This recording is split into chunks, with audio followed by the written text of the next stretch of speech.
नमस्कार, स्वास्थ्यको साथी युट्युब च्यानलमा तपाईलाई स्वागत छ।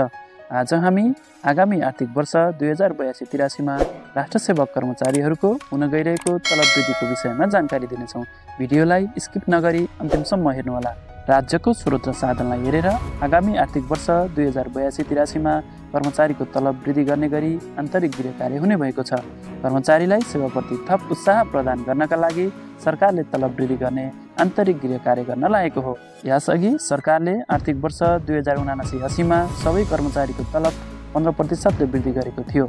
निजामती सेवा ऐन अनुसार हरेक 3 वर्षमा कर्मचारीको तलब वृद्धि गर्नुपर्ने नियम छ।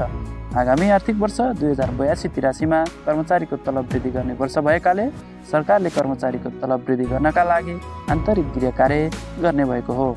उच्च स्तरीय तलब सुझाव आयोगले 2 वर्ष अघि तलब दिने निकायको क्षमता अभिवृद्धि गरी कर्मचारीको जीवन निर्वाह गर्न पुग्ने आवश्यक तलब दिनुपर्ने व्यवस्थासहित प्रतिवेदन सरकारलाई बुझाएको थियो। सरकारले गत वैशाख 19 गते सार्वजनिक गरेको आगामी आर्थिक वर्षको नीति तथा कार्यक्रम संसदबाट पारित भएसँगै अहिले सरकार बजेट निर्माणको गृह कार्यमा जुटेको छ।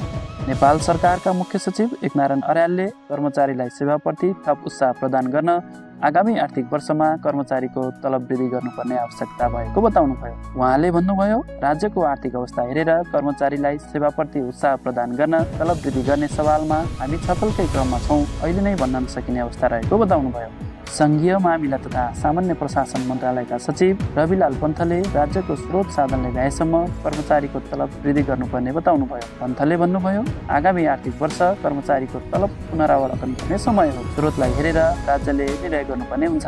नेपाल निजामती कर्मचारी संगठनका महासचिव रामचन्द्र अधिकारीले आगामी आर्थिक वर्षमा कर्मचारीको तलब वृद्धि गर्नुपर्ने र तलब वृद्धि नगरे अन्य सुविधा वृद्धि गर्नुपर्ने गरी सबै कर्मचारीका संगठनले सरकारको ध्यान आकर्षण गराउन लागेको बताउनुभयो। उहाँले भन्नुभयो, बजार भावलाई मध्यनजर गरी सरकारले निजामती कर्मचारीको तलब वृद्धि गर्नुपर्ने गरी प्रधानमन्त्री, अर्थमन्त्री र मुख्य सचिवको ध्यान आकर्षण गराउने गरी अहिले सबै संगठनले आन्तरिक गृह कार्य गरिरहेका छौँ। केही दिनभित्र सरकारलाई तलब वृद्धिका लागि सुझाव प्रदान गर्छौँ।